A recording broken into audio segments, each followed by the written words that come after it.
let me finish, Okay, Mr. Chairman. sige, go ahead.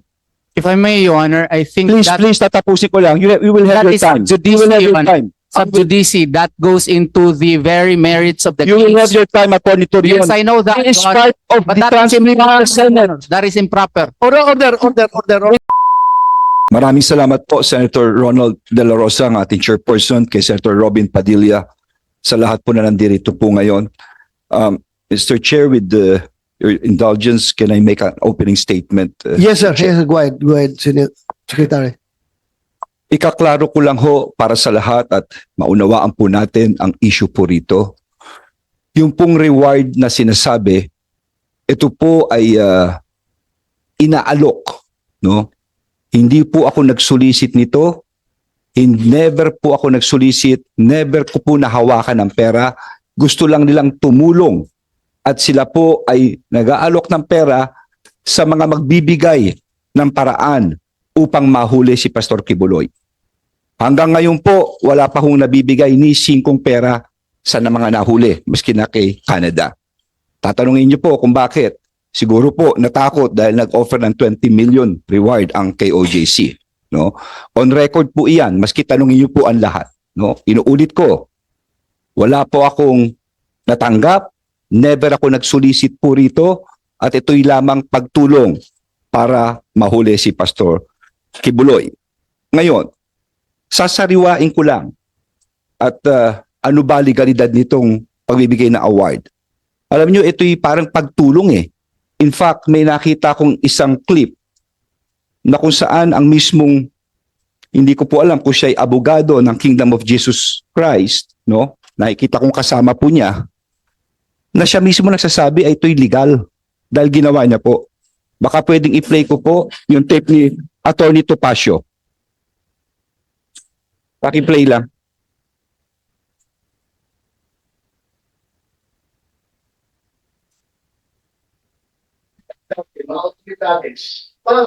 Pagkatulong sa maghuli ng taong subject of the warrant. So, the subject of the warrant of the Okay. So, iyan po ay isang insidente na kung saan mismo ang isang abogado na nakikita kong kasama ng Kingdom of Jesus Christ, siya mismo ang nagbibigay ng reward, no? Mismo sa gobyerno, ha? Mismo sa gobyerno. Siya po mismo 'yan. Ngayon, ayon nga sa batas, ito'y klinaro ko na po. Ang tanong dito sa mga nakikinig natin, kasi narinig ko yung mga nag-aano kanina tungkol sa pulis eh.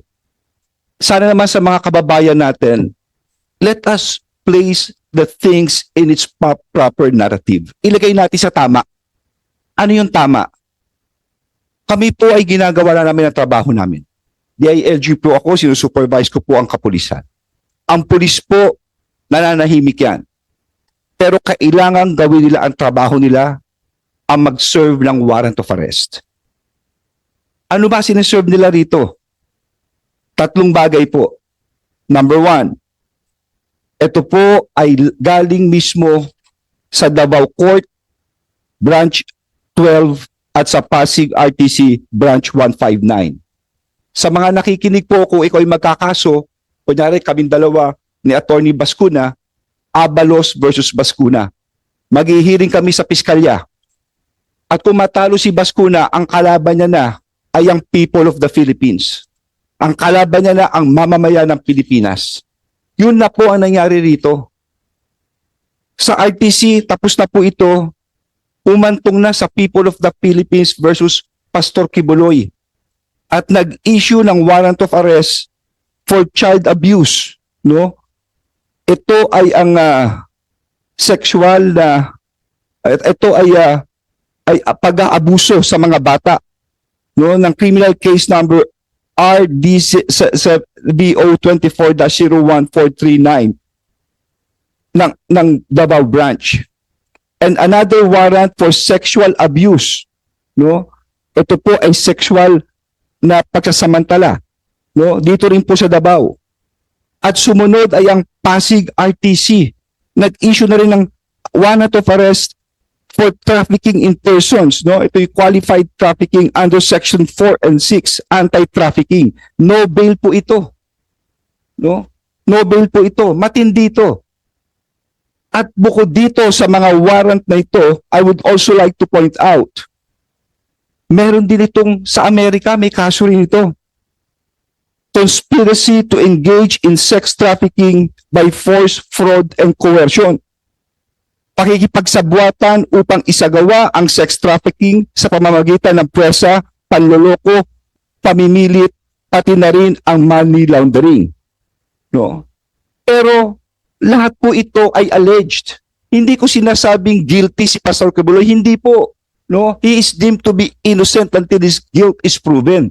That is why may proseso tayo rito. Hinahanap siya ngayon para siya ay tumayo sa hukuman at sagutin ang mga akusasyon na ito. Yun lang po ito. At hindi lamang yun, Mr. Chairperson. Meron din tayo ngayon na Senate warrant dito mismo sa Senado na inisyu noong March 19, 2024 ni Senator Risa, ang Committee on Women and Gender Equality. No? Ito po'y dahil yata sa kanyang, para dumalo siya sa mga hearing po rito. So tatlo po ito. Sino magsaserve nito? Ang Senado and again, ang kapulisan. Hindi ko ho kilala si Pastor Kibuloy. Ginagalang ko ang kanyang reliyon, ang kanyang pagkatao. Pero sana maunawaan po ninyo, trabaho namin ito. Tandaan natin na ang basihan ng demokrasya ay ang hustisya at ang basihan ng hustisya ay ang batas. At yan ang pinapatupad namin. Kung hindi namin gagawin yan, babaksak ang buong bansa. Kung tatalikod na lang kami rito. Ngayon, ang tanong dito, bakit namin siya kailangang hanapin? Kasi seryoso.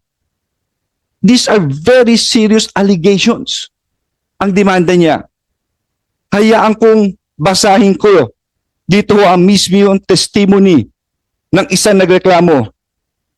Ang pangalan niya ay alias Amanda.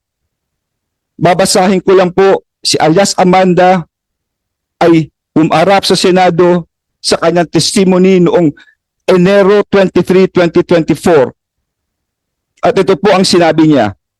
Siya ay isang innocenting 17 years old na taong gulang na dalaga. Isa sa kanyang mga tagasunod at estudyante sa KOJC na Jose Maria College. Ito po sinabi niya. Pagtugtong ko ng 17 years old, mas naging masela na ang pinapagawa nila. Tanda ko pa, September 1, 2014, kasi kakatapos na ng tribute program ng KGC. Tutulog na sana ako. Pero sabi ng isang kasamang pastoral worker, magpunta daw ako sa dining area ng Bible School dahil pinapatawag ako ni Jacqueline Roy. Sabi niya, parte daw ng trabaho ng Ministry of the Pastorals na imasahe si Kibuloy. Sabi niya, special privilege daw ito dahil hindi naman daw lahat nahahawakan at nakakalapit sa anak ng Diyos. Sabi niya, huwag ko daw pagdudahan ng anuman na mangyayari sa loob ng kwarto kasama si Kibuloy, basta ibigay ko lang daw ang sarili ko. Bago ako maligo, pumunta si Jacqueline Roy sa kwarto at binigyan ako ng lotion na pabango ng Bath and Body Works brand, ang specific Center Enchanted na paborito daw ni Kibuloy. Pagkatapos kong maligo at mag-blow dry, pumunta ako sa kwarto ni Kibuloy sa Bible School building. Pagkatok ko sa pangalawang pinto, pinagbuksan ako ni Jacqueline Roy, inakay niya ako sa may kama ni Kibuloy. Pagkaalis ni Jacqueline, sinimulan ko na ang pagmamasahe. Gising na si Kibuloy nito. Noong itutuloy ko na dapat ang pamamasahe. Excuse me, sir. Sir, tatapusin ko lang please. Tatapusin ko lang po ito. Malapit na po. Tumayo siya at umupo sa harap ko. Sinimulan niyang tanggalin ang butones ng t-shirt ko hanggang sa tuluyan niya. Sir, I'll just finish this please. yeah, for a while, for a while. Sub judice, Your Honor. Let me remind you, so this hearing is not questioning the issuance of warrant Yes, of I'll arrest just of- finish this. It has a Pastor direct connection. Please, Yeah. let me finish. Yeah. But please listen to me, please, first. What the purpose of this hearing is to determine if there is really overkill in the implementation of the warrant of arrest. Yun lang man ang purpose ito. Wala kami alam kung Sir, there is ano yung direct background, connection. bakit nagkakaso. There is direct. Just let me finish, Okay, Mr. Chairman. sige, go ahead. If I may, Your Honor, I think Please, that please, tatapusin ko lang. You will have That your is time. You will have your judicial. time. sub judice, that goes into the very merits of the You will have case. your time, Attorney Torion. Yes, I know that, It is Your Honor, part of but the that is transmitting of the Senate. improper. That is improper. Order. This is my speech. You Yeah. cannot tell me what is improper. Yeah, This is my right. order. I am the chairman. Please listen to me. Let us have an orderly conduct of hearing.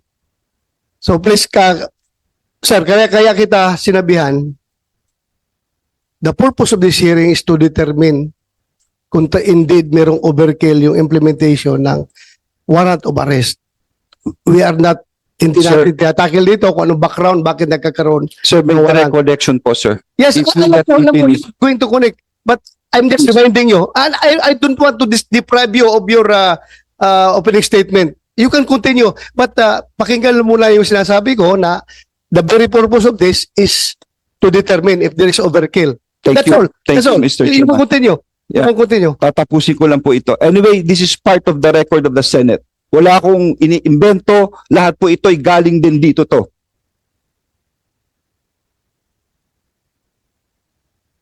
Noong itutuloy na kung dapat ang pagmamasahe, tumayo siya at umupo sa harap ko. Sinimulan niyang tanggalin ang butones ng t-shirt ko hanggang natuluyan niyang tinanggal ang buong t-shirt ko. Noong nakahiga na ako, pumaibabaw sa akin si Kibuloy. Gusto kong sumigaw ng tulong at tanungin kung ano ang ginagawa niya. Pero naalala ko na bawal akong mag-question. Nanginginig na ang katawang ko sa takot at nakatitig lang ako sa kisame. Pinipigilan ko na ang mga luha ko dahil sobra akong nagulat at walang magawa. Pagkatapos ay tuluyan na akong pinagsamantalahan ni Apollo Kibuloy. Noong siya ay natapos na, pumunta ako sa CR. Tulala pa rin ako. Nakatitig lang sa kisame. At dito nagsimula akong umiyak. Point of order, Your Honor. Nais Thank ko you lang much. bigyang Point of order. diin na minor pa ako noong nangyari ang mga ito. Bakit ko sinasabi ito? Pakinggan natin ang akusasyon. Kung hindi totoo ito, okay, may karapatan siya sabihin niya hindi totoo. Pero kung totoo ito, dapat lamang siyang managot sa batas. At dapat lamang gawin namin ang katungkulan namin. Alam kong binababoy ako, okay lang yun. Pero huwag bakunin ang bata nito. Order lang po. Yun lang po, Mr. Chair.